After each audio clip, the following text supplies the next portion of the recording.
اللہ کہیں گے یا رسول اللہ صلی اللہ، اس کو نبی اللہ کہیں گے. اور یہ میرا حکم نہیں، قرآن کا حکم ہے.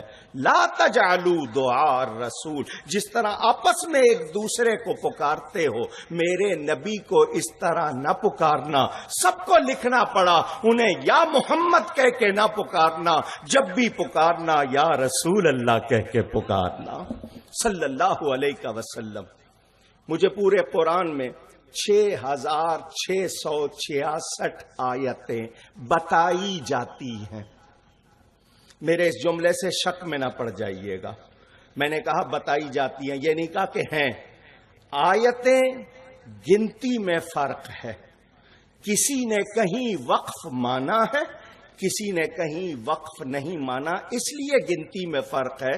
قرآن کی کسی ایک زیر زبر میں کوئی فرق نہیں، کہیں حرف کوئی کم نہیں. کسی نے کہا انعمت علیہم پر آیت ہے، کسی نے کہا نہیں ہے، اس لیے گنتی میں فرق ہے.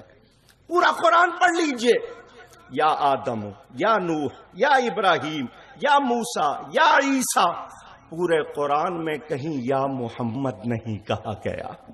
جہاں کہا گیا یا ایھا الرسول، یا ایھا النبی، یاسین، طٰہٰ، قرآن نے مجھے اور آپ کو سکھا دیا کہ ذکر مصطفیٰ جب بھی کرنا ادب سے کرنا، تعظیم سے کرنا. ہم انہیں صرف محمد الرسول اللہ صلی اللہ علیہ وسلم نہیں کہیں گے، بلکہ جب پکاریں گے اللہ کے حبیب کہیں گے، ان کو اللہ کے نبی کہیں گے، ان کا نام لیں گے، تعظیم سے لیں گے، کیونکہ یہ قرآن سکھا رہا ہے. جب خالق اور معبود اتنی تعظیم دے رہا ہے، ہمیں کتنی دینی چاہیے. یہ پیغام بھی ملا. اب اس نبی کریم صلی اللہ علیہ وسلم کا میلاد منا کر، قرآن نے یاد منانے پہ زور دیا، نبی پاک کا دن منا رہے ہیں. پیغام کیا دینا ہے؟ 2 باتیں، صرف 2 باتیں، کیونکہ اتنا ٹائم نہیں میں مضمون کو پھیلاؤں. قرآن میں عید کا ذکر بھی ہے، قرآن میں سیرت کا ذکر بھی ہے. لفظ عید بھی قرآن میں آیا، لفظ سیرت بھی قرآن میں آیا. دونوں سناتا ہوں. سورہ المائدہ، حضرت عیسیٰ علیہ السلام اللہ کی بارگاہ میں دعا کرتے ہیں، اللہم ربنا انزل علینا مائدۃ من السماء. اے اللہ ہمارے پالنے والے، آسمان، سما، سمون اونچائی کو کہتے ہیں، اونچائی سے ہم پر مائدہ اتار. مائدہ عربی کا لفظ ایسا دسترخوان جس پر پکے ہوئے کھانے موجود ہوں. تکون لنا، تاکہ وہ ہمارے لیے ہو جائے عیدن. یہ عید کا لفظ قرآن سے سنا رہا ہوں. عید ہو جائے لأولنا و آخرنا، ہمارے پہلوں کے لیے بھی، ہمارے بعد والوں کے لیے بھی. قرآن نے بتا دیا جس دن نعمت اترے اس کو عید بنانے کی دعا اللہ کا نبی کر رہا ہے. ایمان سے کہیے مائدہ بڑی نعمت ہے یا میرے آپ کے نبی پاک بڑی نعمت ہے؟ وہ نہ ہوتے تو نہ یہ دعا ہوتی، نہ قرآن نازل ہوتا، نہ مائدہ اترتا، نہ حضرت عیسیٰ ہوتے. یہ میرا بیان نہیں، رب تعالیٰ فرماتا ہے لولا کلمہ اظہرت الربوبیہ، اے حبیب آپ کو نہ بناتا میں اپنا رب ہونا بھی ظاہر نہ کرتا. تو ہمیں جس بارگاہ سے رب ملا ہے اسی بارگاہ سے سب ملا ہے.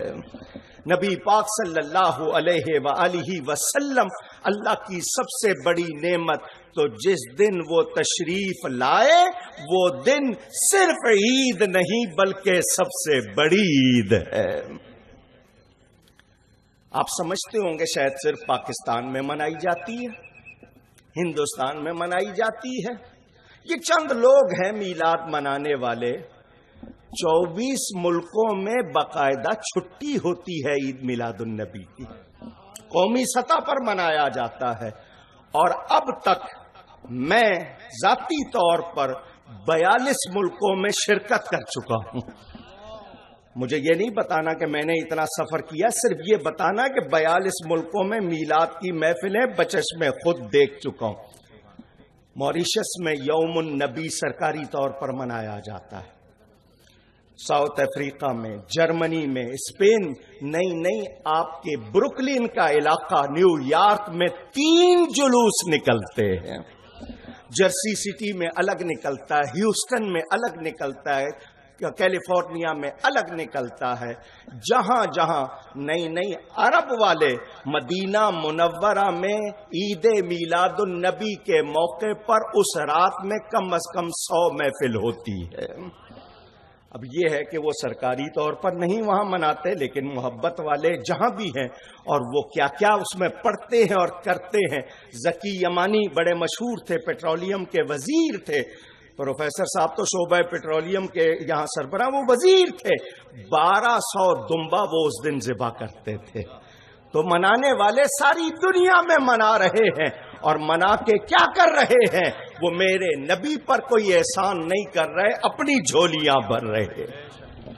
ایک اعتراض کہ جی یہ میلاد منانے والے اپنے آپ کو ٹھیک نہیں کرتے، ان کے اندر تو وہی سارا سال وہی ان کی بے راہ روی رہتی ہے، میلاد شریف کا موقع آتا ہے تو یہ میلاد مناتے ہیں، تو صرف میلاد منانے کا فائدہ کیا ہے؟ میں اس کا جواب دوں گا۔ میں یہ نہیں کہوں گا کہ بے راہ روی پر وہ رہیں، اگر ہیں تو، اگر ان میں کوئی کمزوری ہے تو وہ دور کرنی ہے، مگر میلاد منانے کا فائدہ کیا؟ میں بخاری شریف سے آپ کے سامنے رکھتا ہوں۔ ابو لہب نبی کریم صلی اللہ علیہ وسلم کا رشتے میں چچا ہے، انتقال کر گیا۔ جب نبی پاک صلی اللہ علیہ وسلم کی ولادت ہوئی تھی، اس کی ایک کنیز جس کو عام زبان میں لونڈی کہا جاتا ہے، اس کا نام تھا سویبہ، کچھ لوگ غلطی سے صوبیہ پڑھ لیتے ہیں، سویبہ اس کا نام تھا۔ اس نے آ کر خوشخبری سنائی، تیرے بھائی عبداللہ کے ہاں بہت خوبصورت بیٹا ہوا ہے۔ آج بھی رواج ہے، آپ کو کوئی خوشخبری سنائے جیب سے کچھ نکالیں گے، لو مٹھائی لے لینا، کچھ نہ کچھ انعام دیتے ہیں۔ وہ سردار تھا، اپنی اس انگلی کے اشارے سے اس کو آزاد کر دیا۔ تو نے خوشخبری سنائی ہے، اس خوشخبری میں تجھے میں آزاد کرتا ہوں، اب تو غلام نہیں۔ نبی کی خوشی، غلامی سے آزادی مل رہی ہے، کیا ہمیں جہنم سے آزادی نہیں ملے گی؟ ایک اشارہ ہے سوچ کا۔ جب اعلان نبوت فرمایا میرے نبی نے، کچھ لوگ کہتے ہیں 40 سال کی عمر میں نبی بنے، یہ اعلان نبوت ہے۔ وہ نبی کب سے ہیں؟ کب؟ جب تب کے لفظ نہیں تھے، میرا نبی اس وقت بھی نبی تھا۔ کائنات نہیں بنی تھی، وہ اس وقت بھی نبی تھے۔ اگر آپ اس بات کو نہ مانیں، آپ کے پاس کوئی عیسائی آ جائے اور کہے کہ تمہاری آسمانی کتاب میں ہے حضرت عیسیٰ علیہ السلام 1 دن کی عمر میں کلام کرتے ہیں ماں کی گود میں، اور کہتے ہیں وجعلنی نبیّا، اس نے مجھے نبی بنایا ہے، تو حضرت عیسیٰ تو 1 دن کی عمر میں جانتے ہیں وہ نبی ہیں، اور تمہارے نبی کو 40 سال تک پتہ ہی نہیں تھا کہ نبوت کیا ہوتی ہے، ایمان کیا ہوتا ہے۔ تو بتائیے اس غیر مسلم کو کیا جواب دیں گے آپ؟ تو ماننا پڑے گا کہ ابھی آدم علیہ السلام کا خاکی پتلا تیار نہیں ہوا تھا، میرے نبی پاک اس وقت بھی نبی تھے۔ اور یہ فرمان موجود ہے، صرف آپ کے سوچ کے زاویے کے لیے آپ کو بتا رہا ہوں۔ اعلان نبوت فرمایا، یہ ابو لہب دشمن ہو گیا۔ یہ اور اس کی بیوی کے بارے میں قرآن کی آیت پوری سورت موجود، اس کی مذمت میں، مذمت کے معنی اس کی برائی میں، تبت یدا ابی لہب وتب، پوری سورت موجود۔ جب یہ مر گیا، حضرت سیدنا ابو الفاضل عباس بن عبد المطلب رضی اللہ تعالی عنہ، پورا نام اس لیے لیا کہ صرف حضرت عباس کے نام سے بہت سی شخصیات ہیں، دھیان کربلا میں بھی جاتا ہے، دھیان کہیں اور، تو یہ نبی پاک صلی اللہ علیہ وسلم کے چچا ہیں۔ انہوں نے اس کو خواب میں دیکھا پوچھا بھائی تیرا کیا حال ہے؟